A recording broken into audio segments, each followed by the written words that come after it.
So we got the monster down. Here's the stump.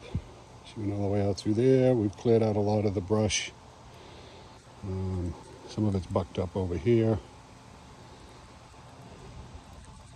Put the brush down there in the brush pile. But yeah, we notched her here. Our idea was to drop it in that hole, basically where the tractor is. And I plunged in.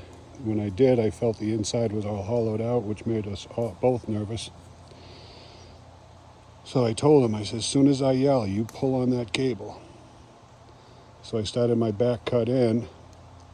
And what I was hoping to do is have this hold so the tree would fall and kind of roll into that spot, because she had such a massive limb shooting off to this side. What happened is this failed because it's all rotted, and she just partially spun. That big branch got stuck up in this maple tree. The rest of it went right between there. That's all right. Nobody got hurt. One maple got beat up a little bit. All good. Life in TN.